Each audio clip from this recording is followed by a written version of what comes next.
அனைவருக்கும் மாலை வணக்கம். நாம் எல்லாருமே இங்கே கூடியிருக்கிறோம்.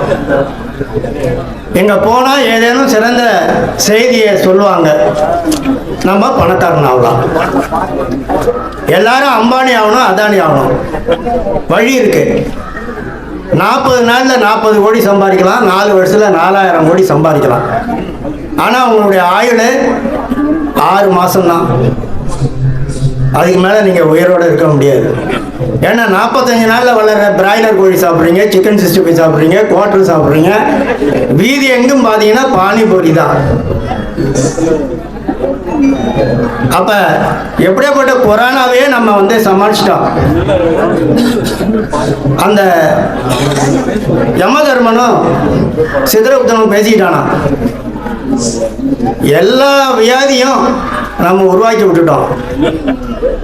எவனும் சாவல. போதா வரைக்கும் இந்த கொரோனாவை ஏவி விட்டோம்.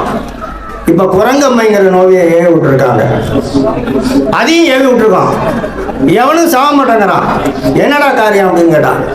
ஒன்றும் இல்லைங்க, இந்த குவாட்டரும் சிக்கன் 65 சாப்பிட்டா எல்லா வயதையும் குணமாயிடுது. ஆமாம், டாக்டர்கிட்ட போக வேண்டியதில்லை. கொரோனாவது ஒன்றாவது குவாட்டரை கூட தானாக பிச்சுட்டு ஓடி போயிடும்ன்றான். அதனால் 40 கோடி சம்பாதிக்கலாம். இந்த ஈடிங்கிற அமலாக்கத்துறை வரும், 400 கோடி சம்பாதிக்கலாம். குண்டர் சட்டம் வரும், ஜெயிலுக்கு போயிடுவோம். ஆனால் நோய் இல்லாமல் 100 வருஷம் 105 வருஷம் வாழணும். நான் அதுக்கு வழி சொல்கிறேன். 4000 கோடி சம்பாதிக்கணும்னாலும் வழி சொல்கிறேன். இந்த பக்கம் வந்துருங்க. இல்லை நான் 100 105 வருஷம் வாழணுங்க, அதுக்கு வழி சொல்லுங்க. ஆஸ்பத்திரிக்கே போகக்கூடாது, செலவு இல்லாமல் இருக்கணும், குடும்பத்தில் உடம்பு சரியில்லாமல் போகக்கூடாது, நஞ்சில்லாத உணவை சாப்பிடணும், நோய் இல்லாமல் 100 வருஷம் வாழணும். அது என்னங்க? இயற்கை வழி வேளாண்மைக்கு மாறணும். இந்த விதை திருவிழாங்கிறத கூட இயற்கை வழி வேளாண்மை செய் திருவிழா அப்படின்னு ஊராக போய் எல்லாரையும் கூப்பிட்டு வரணும். என்னங்க இயற்கை வழியில் நம்ம வேளாண்மை செய்கிறது? ஒன்றும் தேவையில்லை.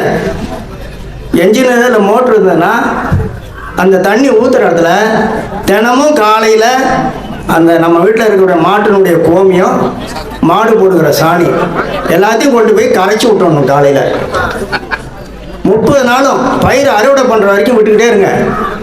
வயலுக்கு நீங்கள் எருவு அடிக்க வேண்டாம், உரம் வாங்கி போட வேண்டாம், பூச்சி மருந்து அடிக்க வேண்டாம். அந்த வயல் எப்படி விளையுதுன்னு பாருங்கள். 2 தான். மாடு போடுகிற விடுகின்ற அந்த கோமியம், போடுகின்ற சாணம் பச்சையாகவே கொண்டு போய் அந்த என்ஜின் அல்லது மோட்டார் தண்ணி ஊற்றுற இடத்துல கரைச்சி விட்டுறணும். நஞ்சில்லாத உணவு உங்களுக்கு கிடைக்கும். அடுத்து நம்ம என்ன வகையான உணவை சாப்பிடணும்? நீங்கள் எல்லாம் பார்த்துருப்பீங்க. ஆடுதுறை ஏடிடி ரகம் ஒரு 57 107 ரகங்கள் கண்டுபிடிச்சி விட்டுருக்காங்க. கோவை வேளாண் அது கோவங்கிற ரகத்தில் விட்டுருக்குறான். இதெல்லாமல் தனியாக அம்மன் பொண்ணு சாதனா என்னென்னமோ நிறைய ரகங்கள்லாம் வருது. ஆனால் கடையில் விற்கக்கூடிய அரிசியெல்லாம் பார்த்தீங்கன்னா எதுக்காவது பேர் வச்சுருக்கிறானா? நந்தி கோல்டு வச்சுருக்கிறான், அம்மன் பொண்ணு வச்சுருக்கான், செம்பருத்தி வச்சுருக்கான்.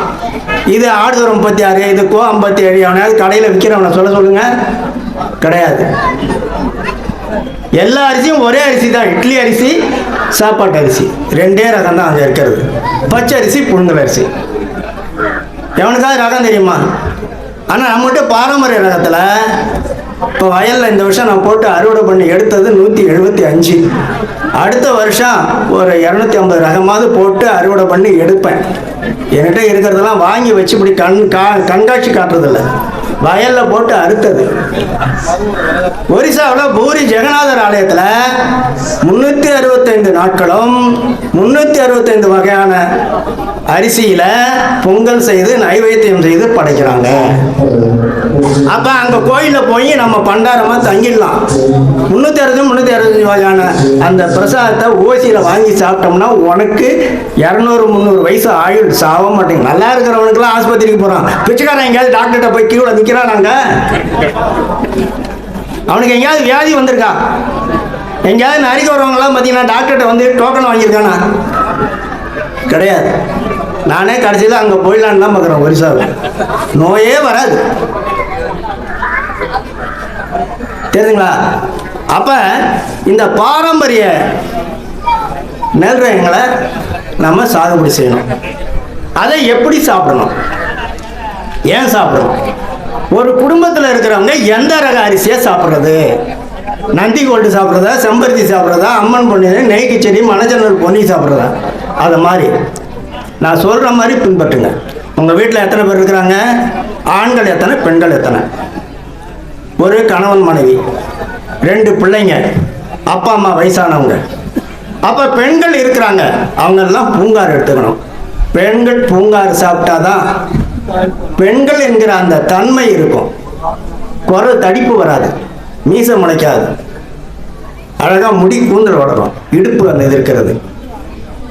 தெரியுதுங்களா? உரிய காலத்தில் வயசுக்கு வருவாங்க. அவங்க தாய்மை அடைகிற பொழுது உடனே தாய்மை அடைவாங்க. சுகப்பிரசவம் ஆகும், பால் அதிகமாக ஊறும், குழந்தைக்கு பால் இல்லைங்கிற பிரச்சனையே வராது. கிச்சனில் நின்று சமைக்கும் போது 45 வயசுல இடுப்பு வலி வராது, காய்காலெலாம் சுரந்து போகும், வராது. பூங்கார் அரிசியை சாப்பிடுங்க. புரியுதுங்களா? ஆம்பளைங்களாம் என்ன செய்யணும்? மாப்பிள்ளை சம்பா எடுத்துங்க. மாப்பிள்ளை இன்னொரு கல்யாணம் பண்ணுறதுக்கு இல்லை, உடம்பு நல்லா உறுதியாகும். இளைஞர்கள் இருந்தால் கல்லூருட்டை சம்பா எடுத்துங்க. தெரியுங்களா? அந்த வயசான கழங்கட்டை இருக்கு பாருங்க, அதுக்கு சக்கரை வியாதி இருக்கும். மணிச்சம்பா அரிசி எடுத்துங்க. இது வரைக்கும் 500 பேருக்கு மேலே கொடுத்துருக்குறேன். 15 நாள்லேயே 300 பாயிண்ட் இருந்தாலும் 150 பாயிண்ட்டுக்கு குறைஞ்சி போச்சு. மணிச்சம்பா, நல்ல மணிச்சம்பா, மெல்ல கொல்லும் நீரிழிவை அப்படின்னு தேரையரசி தற்பாடி இருக்காரு. 45 வயசுக்கு மேலே ஒரு நாளைக்கு பகலில் 10 தடவை, ராத்திரியில் 7 தடவை ஒன்றுக்கு போகும். அதை தானாக குறைஞ்சிரும். மணிச்சம்பாங்கிற அரிசியை எடுத்துக்கிட்டீங்க. ஸோ அந்த அரிசியை எடுத்துங்க. அந்த இளைஞர்கள்லாம் பார்த்தீங்கன்னா 6 பேக்ஸ் உடம்பு வேணும், எக்ஸசைஸ் பண்ணோம்பா, கல்லூருண்டை அரிசியை சாப்பிடுங்க. அப்படியே மல்யுத்த பேரர்கள் மாதிரி வருவான், கல்லூருண்டை அரிசியை அதை சாப்பிட்டீங்கன்னு சொன்னான். கண் பார்வை வேணுமா? கடன் சம்பா. பெண்களுக்கெல்லாம் பார்த்தீங்கன்னா நிறைய பேர் பார்த்தீங்கன்னா ஒபிசிட்டி, தொப்பை விழுது. அதுக்கு சூரன் குருவை சாப்பிட்டீங்கன்னா ஒல்லியாக போயிடுவீங்க. சூரன் குருவை கட்டாயம் பெண்கள் எடுத்துக்கணும். எலும்புக்கு நல்லா வலு வேணுமா? 60ஆம் குருவை. அடுத்தது ஆத்தூர் கிச்சிலி சம்பா. இந்த வயசான கடங்கட்டைக்கு வந்து சாப்பிட்டா செரிமானம் ஆகாது. மந்தமாக இருக்கு, எனக்கு ஒன்றும் வேணாம் ராத்திரிக்கு அப்படின்றோம். 4 மணிக்கே தூயமல்லி கொடுங்க. ஹாஸ்பிட்டலில் படுக்கையாக இருக்கிற பேஷண்ட்டுக்கு கவர்மெண்ட் அரசு ஆணை என்ன சொன்னால் தூயமல்லியில் தான் சாதம் கொடுக்கணும். கொடுத்தீங்கன்னா தானாக போயிடுவோம், எழுச்சி நடக்க வேண்டியதில்லை. தூயமல்லி. மைசூர் மல்லின்னு இருக்கு, மைசூர் மகாராஜா சாப்பிட்டது மல்லிகைப்பூ மாதிரி இருக்கும். ராஜமுடின்னு ஒரு ரகம் இருக்கு. அந்த முடியாண்ட அரசர்கள் 100 வருஷம் 200 வருஷம் வாழறதுக்காக, நீண்ட நாள் வாழணுங்கிறதுக்காக ராஜமுடிங்கிற ரகம், கர்நாடக ரகம். ராஜ போகம், அரசனுக்கு 1008 பொண்டாட்டி, அவன் சாப்பிட்ற அரிசி ராஜ போகம். பொங்கல் செஞ்சேன்னா அதில் டால்டாவை தான் போடுறான். நெய் கிச்சிலி சம்பான்னு இருக்கு, நெய்யை ஊத்தாமே நெய் ஊத்துற மாதிரி வாசனை வரும்யா. பெண்கள்லாம் பார்த்தீங்கன்னா அழகு நிலையத்துக்கு போவாங்க, தோல் சுருக்கம், முகத்தில் சுருக்கம். அதுக்கெல்லாம் வெள்ளை கவுனிங்கிற அந்த அரிசியை எடுத்துங்க, தோல் சுருக்கம் போயிடும். அந்த இறந்து போன செல்கள்லாம் நீங்கி போயிடும். பழவன்னு பழப்பழன்னு அழகாக, வயசே வித்தியாசம் தெரியாது, 10 வயசை குறைச்சி காட்டும். இந்த பெண்களுக்கு அடிக்கடி வீட்டுக்கு தூரம் போகிறதுனால 13 வயசுக்கு பிறகு கடைசி வரைக்கும் ரத்தசாலிங்கிறத எடுத்து இங்கே ஹீமோகுளோபின் % அதிகமாகும். நீங்கள் சோரட்டிலாம் வாங்கி கொடுக்க வேண்டாம், ரத்தம் தானாக ஊறிட்டே இருக்கும். எத்தனை தடவை வேணாலும் நீங்கள் ரத்த தானம் பண்ணலாம். ரத்த தானம் எடுத்துக்கணும். கண் பார்வைக்கு கடும் சம்பா, கடும் சம்பா. இல்லை ஆண்களுக்கு குழந்தை பிறக்கலை, காடை சம்பா, காடை கழுத்தான், இதெல்லாம் எடுத்துக்கங்க. அதே மாதிரி இந்த பிள்ளைங்களெல்லாம் ஆஸ்பத்திரி பேக்கரி பக்கம் கூட்டிட்டு போகாதீங்க. பேக்கரியிலேருந்து எதையும் வாங்கி கொடுக்காதீங்க. மைதா மாவு அவ்வளவும் சுகரை வரவழைக்கின்றது. இந்த செந்துறையிலே ஒரு குழந்தைக்கு 3 வயசுலேயே B2 டைப் சுகர் வந்துடுச்சு. அதனால பேக்கரி ஐட்டம் எதுவும் வாங்கி கொடுக்காது. விட்டுறாதீங்க. ஆண் குழந்தைகளுக்கு கடலை மிட்டாய், பெண் குழந்தைகளுக்கு எள்ளு மிட்டாய் வாங்கி கொடுங்க. அப்ப என்னடா சொன்னீங்கன்னா, யாரும் 20 கிலோ 50 கிலோ ஒரு ஏக்கருக்கு நெல் கொடுன்னா நான் நெல் கொடுக்க மாட்டேன். உன் குடும்பத்தில் எத்தனை பேர் இருக்கிறாங்க, அவங்களுடைய உடல்நல பிரச்சனை என்ன, எந்த வயசுல இருக்கிறாங்க, அதுக்கு ஏற்ற ரகத்தை ஒரு கிலோ தான் நான் தருவேன். ஒரு ஏக்கரை 5-6 பகுதியாக பிரிச்சுக்க, நான் சொல்லக்கூடிய ரகங்களை போடு. அதை சாப்பிட்டீங்கன்னா உனக்கு எந்த வியாதியும் வராது. முதல்ல பெண்கள் பூங்கார் 1 கிலோ இந்த வாங்கிக்க. பசங்க இருக்காங்களா, மாப்பிள்ளை சம்பா வாங்கிக்க. கருப்பு கோணி வேணா 1 கிலோ வாங்கிக்க. அடிக்கடி அதை சாப்பிடுவோம். வாரத்துக்கு ஒரு தடவை தான் கருப்பு கோணி கஞ்சி வைக்கணும். தினமும் 3 வேளையும் கஞ்சி வச்சு குடிக்காது கருப்பு கோணி. புரியுதுங்களா? அதே மாதிரி கண் பார்வை இல்லை, சுகர் இருக்கு, கண்டஞ்சம்பா. சுகர் இருக்குதா, மணிச்சம்பா. அடுத்து ரத்தசாலி கட்டாயம் நீங்கள் எடுத்துக்கணும், பெண்கள் இருக்கிறதுனால. தொப்பை இருக்குதா, அதுக்காக சூரன் கூட சொன்னார். இந்த சிவப்பு கவுனின்னு ஒன்று இருக்கு, பெண்களுக்கெல்லாம் அப்படியே போயிட்டே இருக்கும் உதிரப்போக்கு. அதுக்கு இந்த சிவப்பு கம்பெனியை சாப்பிடணும். அதே மாதிரி வாளான் சம்பா, இவ்வளோ நீளம் வால் இருக்கும், அந்த அரிசியை எடுத்துக்கணும். இப்படி ஏதேனும் ஒரு 4-5 உங்கள் குடும்பத்தில் இருக்கக்கூடிய பிரச்சனைக்கு நம்மகிட்ட ஆலோசனை கேட்டுட்டு அந்த ரகத்தை ஒரு வயலை 5 பகுதியாக பிரித்து அதில் சாகுபடி பண்ணி இந்த அரிசியெல்லாம் நீங்கள் சேகரித்து எப்படி சாப்பிடணும்? 3 பங்கு இட்லிக்கு அரிசி போடவில்ல, சாப்பாட்டு அரிசியை 3 பங்கு, 1 பங்கு இந்த அரிசியை எல்லாத்தையும் கலந்து இட்லி தோசைக்கு போட்டு. இப்போ ஏன்னா எல்லாரும் 2 வேளை இட்லி தோசைக்கு மாறிட்டீங்க. அந்த காலத்தில் அமாவாசை அன்னைக்கு தான் இட்லி கிடைக்கும், இப்போ 2 வேளை டிஃபன் ஆயிடுச்சு. அதனால டிஃபனுக்கு போட்டுங்க, தேவைப்படுகிற போது கஞ்சி வச்சு சாப்பிடுங்க. மதிய உணவாக ஒரு வேளை, ஒரு வாரம் ஆத்தூர் கிச்சடி சம்பா, அடுத்த வாரம் தூய மல்லி, அடுத்த வாரம் தங்கச்சம்பா சாப்பிட்டீங்கன்னா தங்க மாதிரி உடம்பு மினுமினுக்கும். சொர்ண மசூரி, உடம்பு பழம் சொர்ணம்னா தங்கம், சொர்ண மசூரி எடுத்துங்க. மைசூர் மல்லி எடுத்துங்க, சிவன் சம்பா எடுத்துங்க. இப்படி ஏதேனும் ஒரு வாரம் ஒரு ரகத்தை மாற்றி நீங்கள் எடுத்தீங்கன்னா அந்த சத்தில் இருக்கக்கூடிய சத்துக்கள்லாம் உங்களுக்கு கிடைக்கும். ஒரே சக்க அரிசியை, கடை அரிசியை வாங்கிட்டு வந்து திங்காதீங்க. சரி, இட்லிக்கு என்ன அரிசி சார்? குண்டரிசி. ஏது குண்டரிசி? ஆனை கொம்பன் அப்படிங்கிற ஒரு ரகம் இருக்கு. இவ்வளவு நீளம் இருக்கும் அந்த நெல்லில், முன்னாடி கொம்பு ஊசி மாதிரி, கோணி ஊசி மாதிரி கையை குத்தி கிழிக்கும், ஒடியவே ஒடியாது. அதுல இருந்து ஒட்டு கட்டினதான் ASP 16 பொன்மணி. அதனால மூல ஆதாரமான அந்த ஆனை கொம்பன் நெல்லை வாங்கி நீங்க சாகுபடி பண்ணி அதை இட்லி அரிசியா பயன்படுத்துங்க. இப்படி நம்முடைய பாரம்பரிய ரகங்களை உங்களுடைய குடும்ப உறுப்பினர்களுக்கு ஏற்ப, வயதுக்கு ஏற்ப, உடல்நல கோளாறுகளுக்கு ஏற்ப நீங்கள் சாகுபடி பண்ணி அதை அனைவருமாக உண்ண வேண்டும். ஒருத்தருக்கு சுகர் இருக்குன்னா அவருக்கு மட்டும் ஒரு அரிசியை வாங்கி அவரை மட்டும் நோயாளியாக உட்கார வைக்கக்கூடாது. குடும்பத்தில் எல்லாருக்கும் டாக்டர்கிட்ட போகணும்னா அதாவது பழமொழி சொல்லுவாங்க, நீ செஞ்ச பாவம் புண்ணியம் 7 தலைமுறைக்கு வரும். என்ன பாவம் புண்ணியம்? நீ உனக்கு சுகர் இருந்ததுன்னு சொன்னா அடுத்து 7 தலைமுறை வரைக்கும் அந்த சுகர் வரும். அதனால தான் சொந்தத்தில் பொண்ணு எடுக்கக்கூடாது. டாக்டர்கிட்ட போனோடனே கேட்பாங்க, உங்க குடும்பத்தில் யாருக்காவது சுகர் இல்லைங்க? யாருக்கும் இல்லை. 7 தலைமுறையில் யாரோ ஒருத்தவர் பாவமோ புண்ணியமோ செஞ்சிருக்காரு, அதனால உனக்கு சுகர் வந்துச்சு. அப்போ நம்மகிட்ட இருக்கக்கூடிய அந்த பரம்பரை வியாதி 7 தலைமுறைக்கு போய் சேரும். அதனால குவார்டர் அடிச்சு சிக்கன் சிஸ்டம் சாப்பிட்டு உன்னுடைய வாரிசான 7 தலைமுறை வரைக்கும் அந்த பாவத்தை சேர்த்து விட்டுட்டு நீ போகாத. திருந்து பாரம்பரிய நெல் ரகத்தை பயிர்வை, நோய் இல்லாமல் 100 வருஷம் வாழு. நான் அதுக்கு ஆலோசனை சொல்றேன். உனக்கு ஆயுள் முக்கியமா, பணம் முக்கியமா? நீயே முடிவு பண்ணிக்க. பணம் எப்போ வேணாலும் போயிடும், எப்போ வேணாலும் வரும்.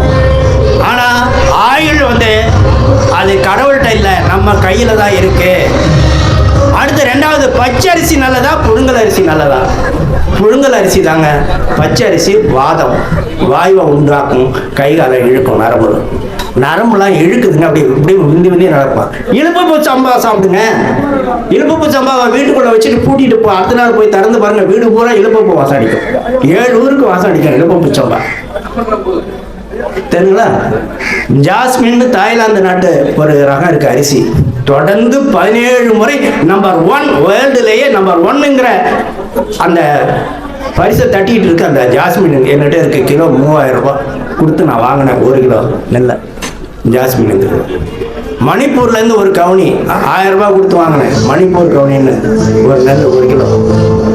ஏன்னா யாரும் திரும்பி பார்க்குறாங்க.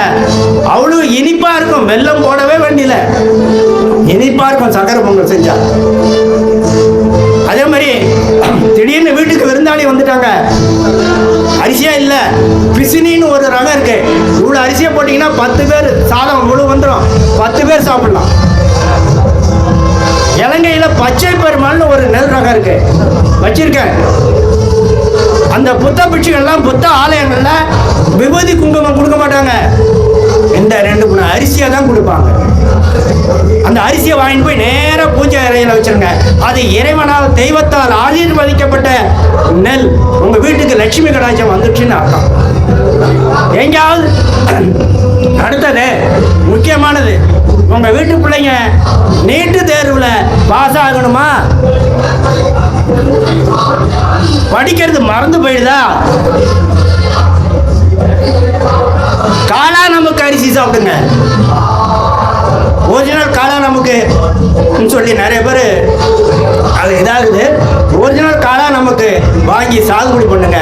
அந்த அரிசியை பள்ளி கல்லூரிகளில் படிக்கக்கூடிய மாணவர்களுக்கு, இளைஞர்களுக்கு கொடுங்க. அதனால என்ன நன்மைங்கிறீங்களா? மூளைக்கு ரத்த ஓட்டம் செல்லும், ஆக்சிஜன் செல்லும், நல்ல தூக்கம் வரும், படிச்சது மறக்க மாட்டான். எங்கேயாவது புத்த பிடிச்சி தீவிரவாதியா மாறி இருக்கிறானா? சண்டை போட்டிருக்கானா? துப்பாக்கி ஏந்தி சுட்டிருக்கானா? புத்தம் தரணும் கச்சா அப்படின்னு 3 வார்த்தையை தான் சொல்லிட்டு இருப்பான். அமைதியான தூக்கம் வரும், சாந்த குணம் வரும், ஒருத்தனை அடிச்சுக்க மாட்டான். அப்ப அவங்க பிள்ளைங்க நல்ல அறிவாளியா இருக்கணும்னு சொன்னா காலா நமக்கு அரிசி வாங்கி கொடுங்க, காலா நமக்கு நெல் வாங்கி சாகுபடி பண்ணுங்க.